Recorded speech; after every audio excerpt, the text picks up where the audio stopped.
Good morning, everybody.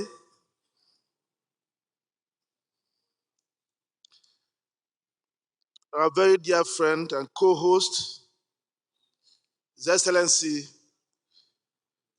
Tarek Ahmed, Governor of the Central Bank of Egypt. His Excellency Dr. Sambo, former Vice President of the Federal Republic of Nigeria. Your Excellencies, Honorable Ministers, Ambassadors, heads of international organizations, distinguished ladies and gentlemen. It is with immense pleasure that Afreximbank welcomes you all to our first in-person annual meeting since the COVID-19 pandemic broke in early 2020. It has been an unprecedented past 2 years.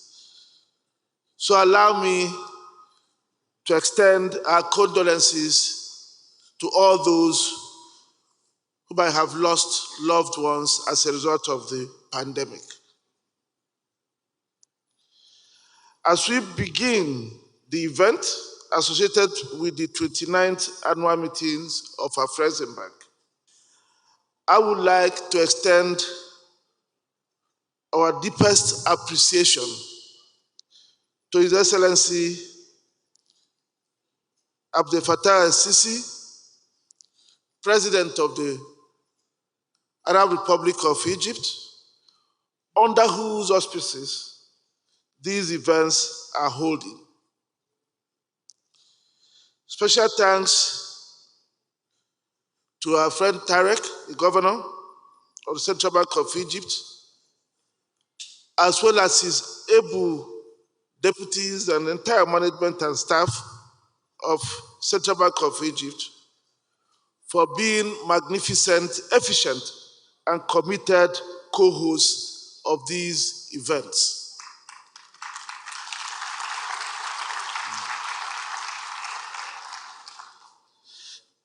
The Egyptian government, through the Central Bank of Egypt, are strong supporters of Afreximbank and committed to making it a strong and impactful continental institution. They have led the way whenever it mattered, contributing significant equity, giving the Afreximbank Central Bank Deposit Program the impetus it needed when they and the Central Bank of Nigeria became the initial depositors of billions of dollars under the scheme. The effect is that something that started tentatively now has 50 participants. And through it, we have been able to mobilize $35 billion.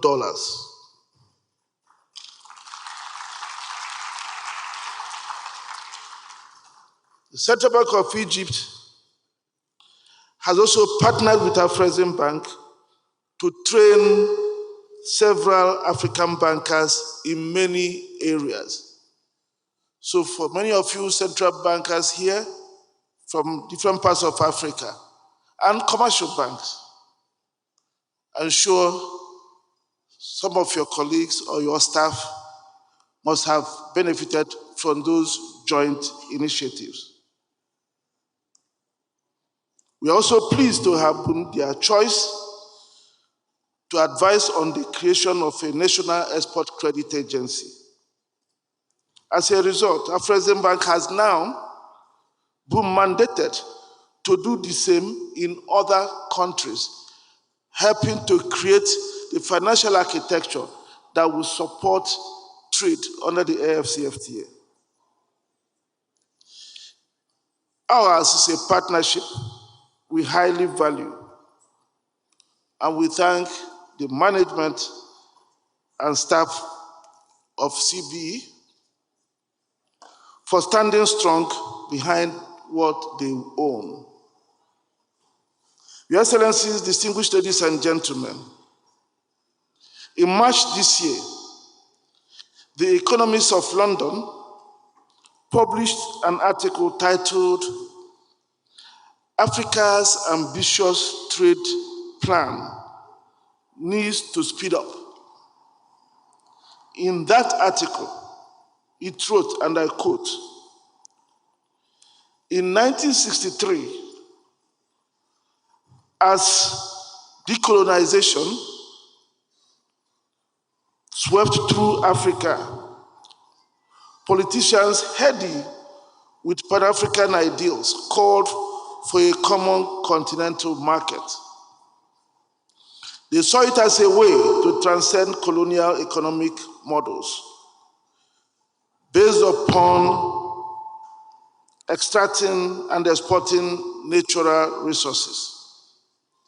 Sadly, there has been all too little progress since intra-African trade remains small compared with the continent's external trade. Primary commodities account for more than 70% of Africa's exports. Just 18% of exports to African economies are to others on the continent. African countries, although the ACFTA has in theory been operational since the beginning of the year, in practice, no trade has happened under its terms because of continued political wrangling. Africa's leaders risk squandering the promise of freer trade, unquote. While the Economist was right as regards the facts set out in their article, the conclusions are wrong because the facts in the article are symptoms of a major problem the article did not explore. We cannot reverse the symptoms without confronting the problem.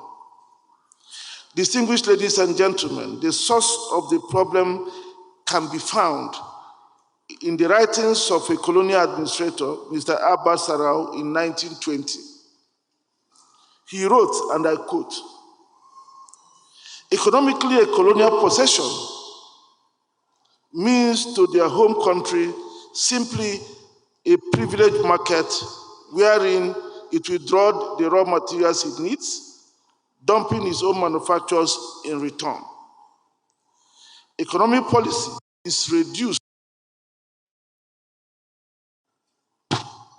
to rudimentary procedures of gathering crops and bartering them. Moreover, by strictly imposing on the colonial dependency the exclusive consumption of its manufactured products, the metropolis prevents any efforts to use or manufacture local raw materials on the spot and any contact with the rest of the world. The colony is forbidden to establish any industry to improve itself by economic progress, to rise above the stage of producing raw materials, or to do business with the neighboring countries for its own enrichment across the customs barriers erected by the metropolitan powers." At independence in the 1960s, African leaders understood the urgency of reverse engineering this strategy. That was why among the key resolutions they passed at the inaugural meeting of the Organization of African Unity in 1963 were a commitment to study the possibility of establishing a free trade area between the various African countries.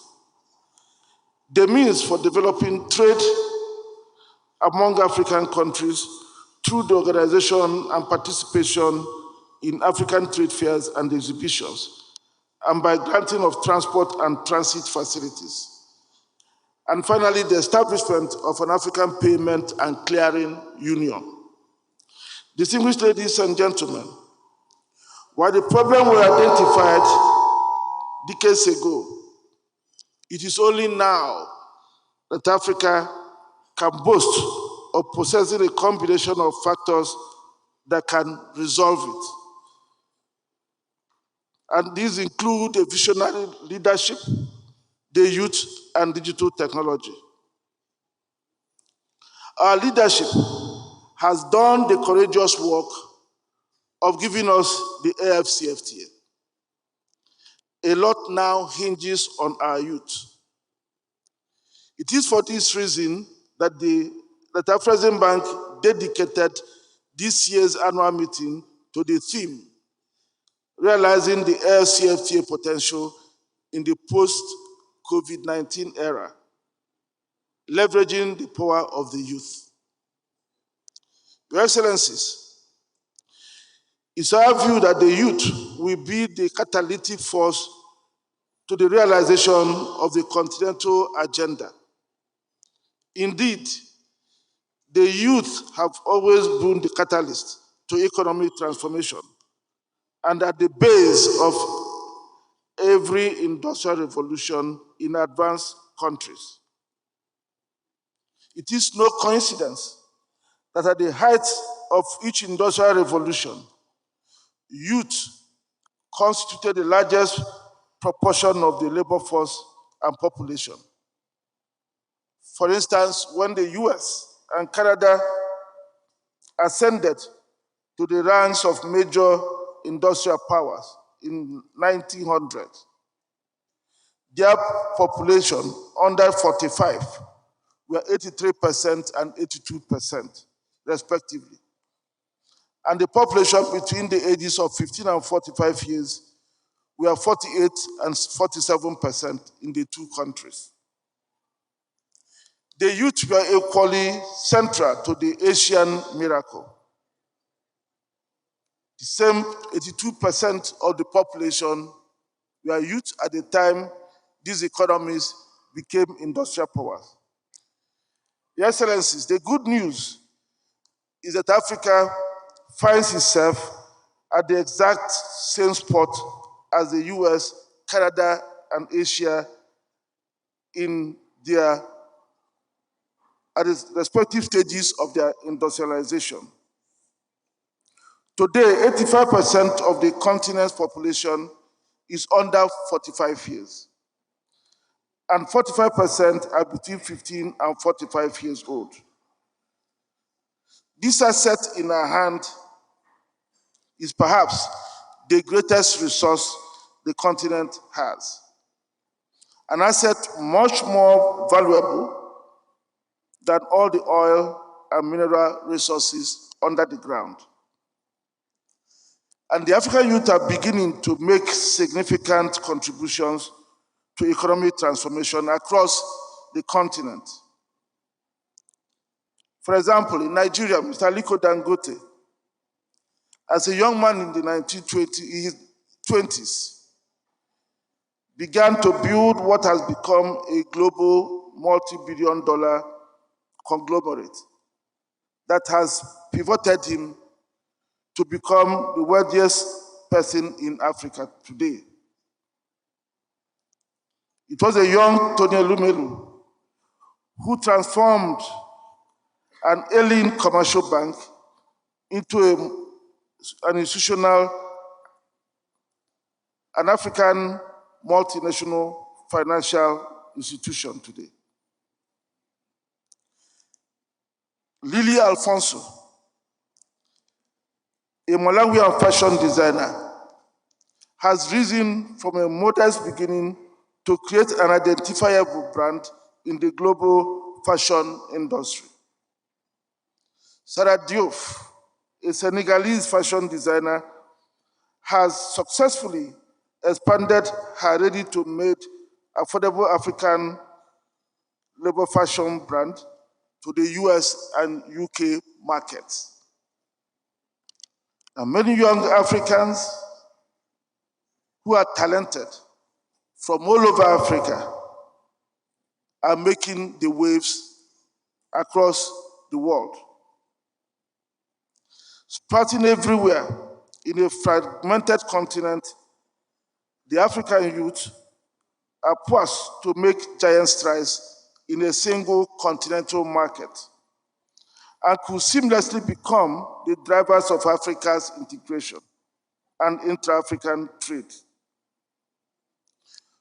Policies that give them intellectual property protection, ease the cost of doing business, as well as improve access to markets, will unleash the power of the youth on the continent. That is why Afreximbank is today intervening with instruments that are geared towards supporting the growth of small businesses and promoting their integration into national, regional, and continental value chains. Afreximbank has therefore launched the How to Export within the ACFTA. Through this initiative, Afreximbank is partnering with the International Trade Center to train small businesses and young entrepreneurs in Africa to participate in the ACFTA. And as the youth are technology savvy, and we believe it is technology that will bring down the borders. Afreximbank and the ACFTA Secretariat have started to implement the digital ACFTA called the African Trade Gateway. This will offer the opportunity for the youth to access African markets, access payment services, and access credit. We must also prioritize the continent's culture and creative industries, as they hold a potent force for accelerating continental integration and are predominantly youth-based. At Afreximbank, we are promoting the industry through a dedicated $500 million funding that is currently being implemented. So, Your Excellencies, whether a youth-powered ACFTA will trigger a continental economic expansion, or whether the next decade will become lost decades for Africa, will depend on how we creatively deploy the energies and talents of our youth to implement the African Continental Free Trade Agreement. We are happy that a protocol on the youth will be negotiated under the ACFTA. That will provide a great opportunity to formalize the integration of the youth into the continent-wide agenda. As we deliberate on these topical issues during the next 3 days, we should aim to produce concrete policy recommendations that will help us step up the implementation of the trade agreement. I look forward to exciting and thought-provoking discussions. And thank you for your kind attention.